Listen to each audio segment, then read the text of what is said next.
प्रधानमन्त्री शेरबहादुर देउवा चैत 18 देखि 3 दिने भारत भ्रमणमा जाँदैछन्।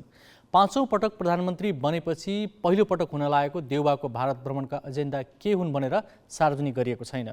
भारतसँग नेपालले उठाउनुपर्ने धेरै विषय भए पनि यसपालिको देउवाको भ्रमण मुद्दामा भन्दा केवल सम्बन्ध नवीकरणमा मात्र सीमित हुने देखिएको छ। गत कार्तिकमा बेलायतको ग्लास्गोमा भएको जलवायु परिवर्तन सम्बन्धी सम्मेलनका क्रममा भएको साइडलाइन वार्तामा प्रधानमन्त्री देउबा र उनका भारतीय समकक्षी नरेन्द्र मोदीले निम्तो साटासाट गरेका थिए। त्यसको केही पछि अर्थात् पुस अन्तिम साता देउबा भारतको गुजरातमा हुने भनिएको भाइब्रेन्ट गुजरात समिटमा भाग लिने पनि तय भएको थियो। तर कोभिड संक्रमण बढेपछि समिट नै स्थगित भयो र देउबाको भारत भ्रमण पनि रोकियो। अहिले झण्डै 2.5 महिनापछि पुनः प्रधानमन्त्री देउबाको भारत भ्रमण तय भएको छ। तर अचम्म के भने अहिलेसम्म भ्रमणको एजेन्डा त परको कुरा, भ्रमण टोलीमा को जाने भन्ने समेत तय हुन सकेको छैन। सामान्य प्रधानमन्त्रीको भ्रमणको उच्च स्तरमा हाम्रो तयारी भइरहेको छ। तर अहिलेको यो स्टेजमा चाहिँ मेरो जानकारीमा चाहिँ यो एजेन्डाको बारेमा यो गर्ने यो नगर्ने अथवा यो चाहिँ यी सबै अब वर्कआउटकै लेभलमा भएको हुनाले अहिले मलाई ठ्याक्क तपाईँले त्यो भन्ने गरी मसँग सूचना छैन। तर यति चाहिँ के भन्न सक्छु मैले भने त्यो सीमाको विषय अत्यन्तै महत्त्वपूर्ण विषय हो। त्यो दुवै पक्ष दुवै देशलाई र यसमा काहीँ न काहीँ कुनै न कुनै रूपमा उठ्छ होला भन्ने मैले यतिसम्म चाहिँ भन्न सक्छु अहिलेलाई। सीमा विवाददेखि विभिन्न परियोजनाका विषयलाई नेपालले भारतसँग कुरा उठाउनु छ। महाकाली सन्धि पुनरावलोकनको विषयदेखि इपिजी प्रतिवेदनलाई लिएर भारतका तर्फबाट भइरहेको आलटालमा समेत नेपालले जवाफ खोज्नुपर्नेछ। उठाउनुपर्ने विषय धेरै छन् के यी सबै विषयमा प्रधानमन्त्री देउबाले सार्थक र दृढतापूर्वक अडान राख्न तयार छन् त?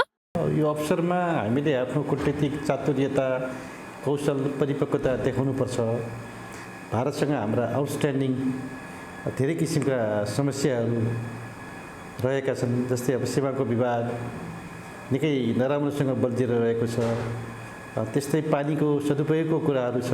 हुन त गठबन्धनको सरकार हो, चुनाव मुखमा छ, तर पनि हामीले भारतसँगका यस्ता किसिमका नेपालको अपेक्षालाई प्रष्ट रूपबाट राख्न सक्नुपर्दछ र भित्रराष्ट्र भारतको पनि नेपालसँग के अपेक्षा छ भने भारतले पनि राख्ला हामीले सुन्नुपर्दछ र विन विन सिचुएसनमा समस्याको समाधान गर्नै पर्दछ।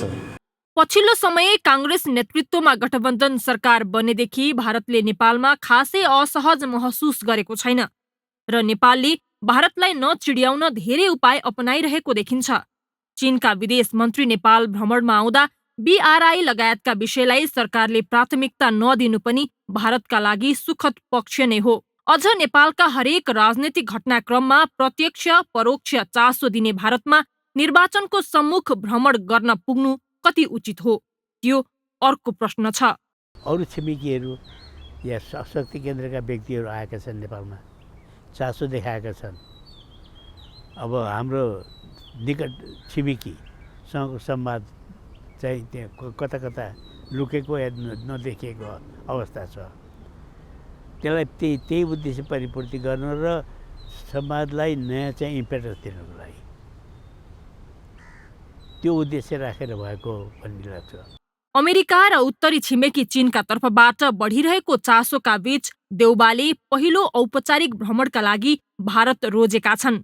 पर्याप्त गृह कार्यको अभाव, देशमा स्थानीय चुनावको सरगर्मी अनि स्वयं देउबा नै चुनावी सरकारका प्रधानमन्त्री भइसकेको अवस्थामा हुने भारत भ्रमण मुद्दामा भन्दा केवल सम्बन्धको नवीकरणमा मात्र सीमित हुने देखिएको छ।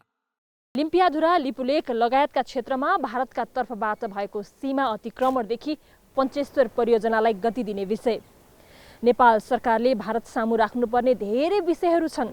तर अहिले जसरी प्रधानमन्त्री देउबा भारत भ्रमणमा जाँदैछन् र यसको कुनै तयारी देखिएको छैन, यस्तोमा यो भ्रमण केवल औपचारिकतामा मात्र सीमित हुने देखिएको छ।